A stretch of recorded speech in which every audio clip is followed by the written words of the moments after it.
Hello my gingers and chilies, welcome back to my channel Chemistry का Bachchan. Let's go to the last and final lecture of electrolysis, and here we are going to study the uses or the applications of electrolysis. तो क्या uses हैं उसके, right? So आपके portion में mainly एक ही use रह गया है, तो mainly दो uses हैं. पहले को बोलते हैं electroplating और दूसरे को बोलते हैं electro refining. तो electro refining is no more in your portion in ICSC, तो वो हम लोग आगे जाके पढ़ेंगे 11th या 12th में. यस, अगर आप साइंस लोगे, नहीं लोगे तो नो प्रॉब्लम, लाइफ झिंगालाल. और अगर लोगे तो then we are going to study and correlate with 10th class. अब इलेक्ट्रोप्लेटिंग हम लोग पढ़ने वाले हैं. अब इलेक्ट्रोप्लेटिंग ऑफ मेटल्स क्या होता है, देखो. इलेक्ट्रोप्लेटिंग ऑफ मेटल्स अगर आपको कोई बोले तो इमीडिएटली आपको याद आना चाहिए मैकडोनल्ड्स. मैकडोनल्ड्स में वेनिला के ऊपर आप क्या डाल देते हो, क्या अच्छा लगेगा? ज्यादातर लोग वेनिला के ऊपर चॉकलेट की एक लेयर डाल देते हैं, राइट? याद करो, अभी जाने को नहीं मिल रहा है no, but the moment that plate is going to come, that chocolate layer is going to come, वही इलेक्ट्रोप्लेटिंग है. That means one ice cream is being coated by the another type of flavor that is going to be called a coating. वैसे यहाँ electroplating है. For example आपकी गाड़ी है, ठीक है, आपकी अगर कार है, सो कार की हम लोग बात करते हैं तो car is made up of iron, और आयरन को चारों तरफ से हम लोग किसके साथ यूनिफॉर्म डिपोजिशन कर देते हैं भाई? जिंक के साथ, और इसको बोलते हैं गैल्वेनाइजेशन. क्या बोलते हैं केमिस्ट्री में? गैल्वेनाइजेशन. और फिर एक और बार पेंट भी मार देते हैं, double protection. So electroplating of metals का अगर आपको कोई सिंपल मतलब बोले, so it is the electrolytic process. ये एक इलेक्ट्रोलिटिक प्रोसेस है. डेफिनेशन एग्जैक्टली टेक्स्ट बुक से लिखनी पड़ेगी. ऑफ डिपोजिशन ऑफ अ, समझा तो दिया मैंने आपको, of deposition of a superior metal, मतलब जो मेटल बेटर रहेगा, ओवर. इंफीरियर भी लिख सकते हैं, but as I said textbook का लैंग्वेज लिखना पड़ेगा बेस मेटल. बेस मतलब होता है इंफीरियर मेटल, ठीक है? On the surface of a base metal और इंफीरियर मेटल. तो ये बेस मेटल कौन कौन से होते हैं? अभी मैंने बताया आयरन हो सकता है, then it can be copper also, और ब्रास भी ले सकते हो एज एन ऑलाई. और सुपीरियर मेटल क्या होगा भाई? सुपीरियर मेटल अगर आपको कोई बोले तो सुपीरियर मेटल हो गया जिंक, हो गया निकल, आप ले सकते हो, राइट? सिल्वर आप ले सकते हो. So that is going to be your superior metal. Superior metal जब आप दिमाग लगा रहे हो तो एक बात याद रखना कि यहाँ पे आयरन लिया है आपने, ब्रास लिया है, right? You can also take copper also over here. So this all are mainly inferior और द बेस मेटल. और उसके ऊपर जब आप लेयर चढ़ाते हो सोने की, यस, गोल्ड भी ले सकते हैं, यस, गोल्ड भी ले सकते हैं. सो लेयर जब चढ़ाते हो उसके ऊपर, then it is going to make. क्यों करते हैं ऐसा? देखो, पहली बात तो आपका जो सब्सटेंस है वो ज्यादा अट्रैक्टिव हो जाता है, एक तो रीजन ये होता है. और दूसरा किस लिए करते हैं? To prevent corrosion. कोरोजन मतलब होता है रस्टिंग से बचाने के लिए. Of course that is a very very important reason, क्योंकि आप ऊपर वाले मेटल को सेक्रीफाइस होने दोगे, अंदर वाले मेटल को नहीं मरने दोगे. So that is how electroplating helps to make the article more attractive. Imagine करो आपके पास सिजर है which is gold plated, it will look very attractive. And वही आप देखोगे सिंपल आपने आयरन की बना के रखी है, मजा नहीं आएगा. जर्मन सिल्वर के आपने आइटम्स देखे होंगे राजस्थान में, beautiful German silver, camels you are going to see, or different types of animals, they make it and sell it in all over the world. Beautiful they are. वो इसी का example है. और प्रिवेंट कोरोजन मुझे बताने की जरूरत नहीं है. Of course everyone knows, rusting से आप बच सकते हो. आपकी गाड़ी सबसे बेस्ट एग्जाम्पल है उसके लिए, right? So that is about mainly the electroplating का पहला part, to make the article attractive and to prevent the metal from rusting. किसको? बेस मेटल को बचाता है. अब कंडीशंस फॉर इलेक्ट्रोप्लेटिंग पे आते हैं. Now we move to the conditions for electroplating. क्या क्या आपको कंडीशंस याद रखनी है जब भी आप इलेक्ट्रोप्लेटिंग कर रहे हो तो, ठीक है। तो कंडीशंस मैं लेफ्ट हैंड साइड पे लिखता हूं and what are the reasons for it वो भी हम लोग समझेंगे। यहां लिख देते हैं कंडीशंस और इधर लिख लेते हैं reason to understand it in a simple form. पहली कंडीशन की article, right, which is our base metal, इसको आप हर वक्त कैथोड पे ही रखोगे। ये पहला पार्ट है।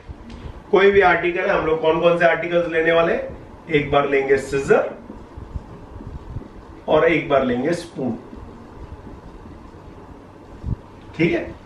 तो आर्टिकल जो भी है आपके पास उसको आपको कहां पे रखने का है, उसको आपको कैथोड पे ही रखने का है। सो कैथोड पे क्यों रखना है, that is condition number 1। Reason है मेटल्स are deposited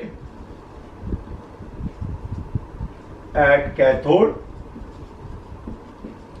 during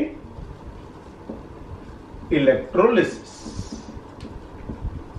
तो ये पहली कंडीशन, और जिसका रीजन है भाई मेटल्स कहां पे आके डिपॉजिट होते हैं, कैथोड पे आके डिपॉजिट होते हैं। तो जैसे इलेक्ट्रोलिसिस होएगा सो ऑटोमेटिकली आपका जो भी आपका सुपीरियर मेटल है, सुपीरियर मेटल आके वहां पे जाके चिपकने वाला है, वहां पे जाके डिपॉजिट होने वाला है।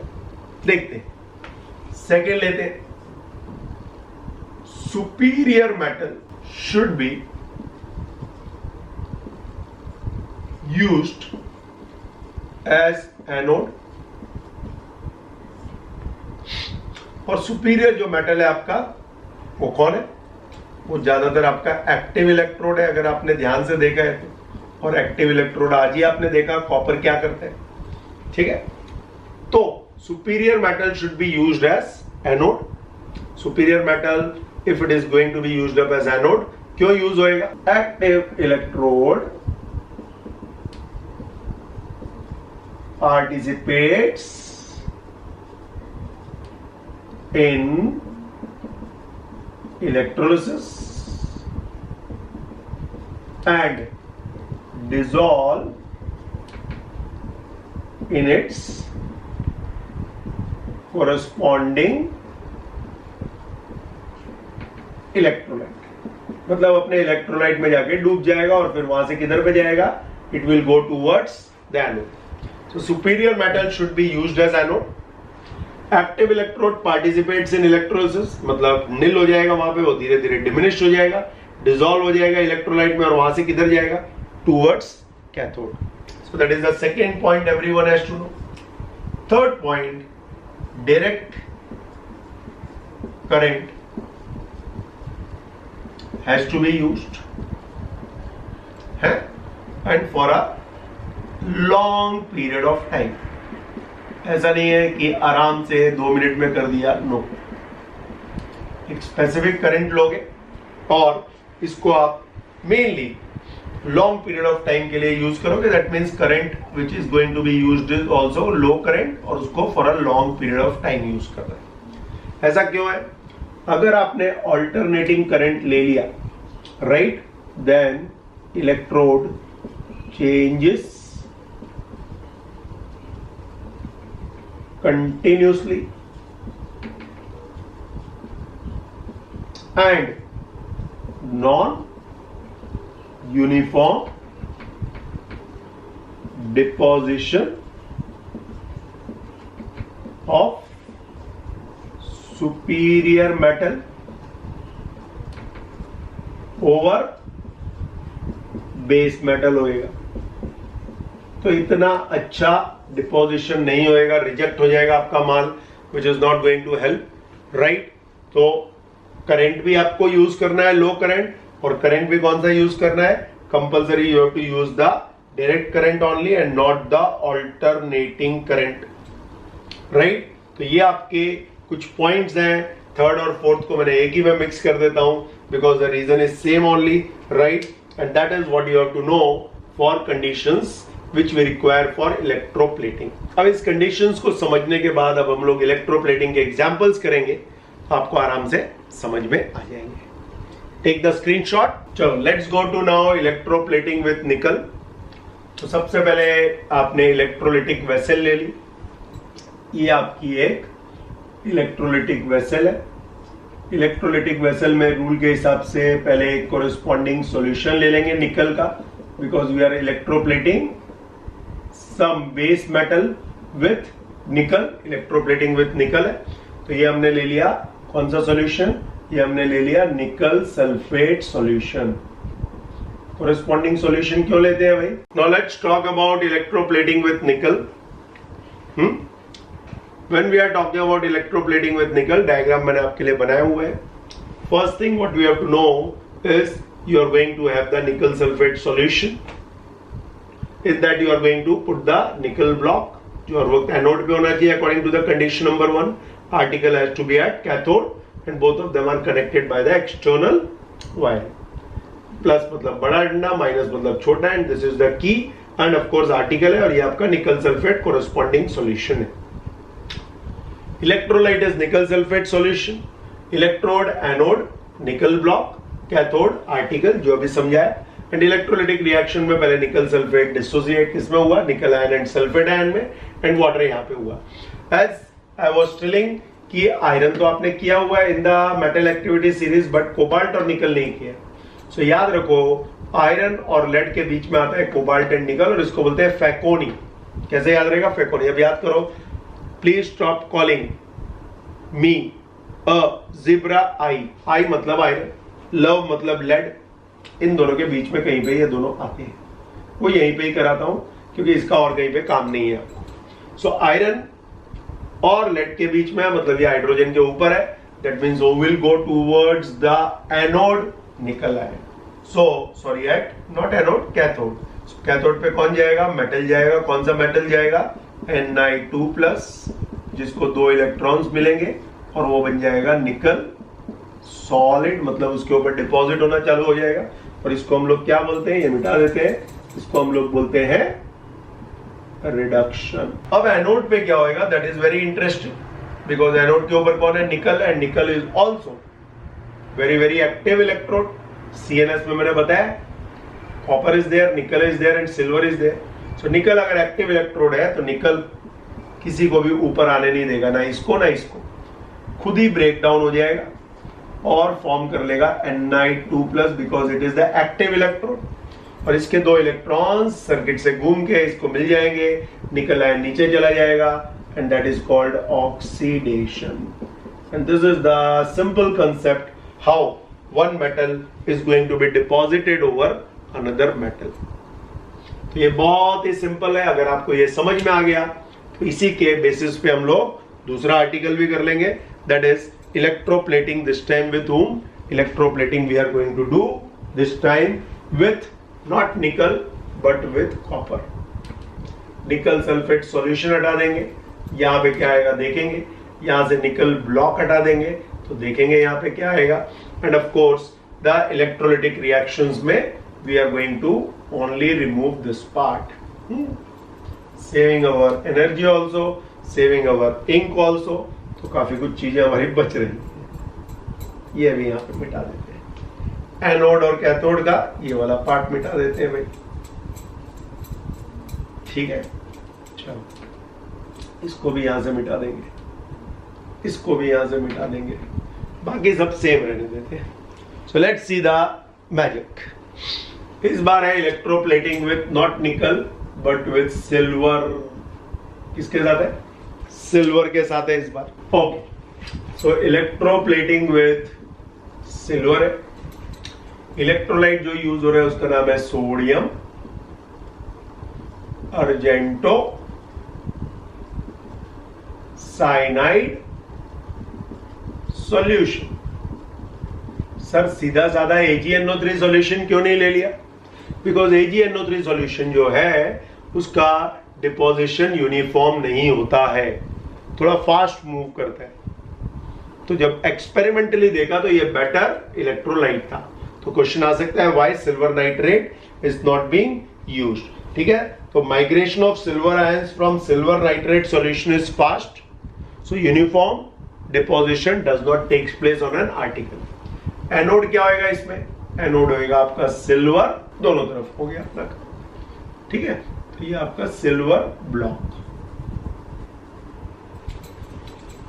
आर्टिकल आपको जो लेना है ले लो। आपकी टेक्स्ट बुक में स्पून दिया है तो स्पून ले लो भाई। चांदी की चम्मच बनानी है, यस।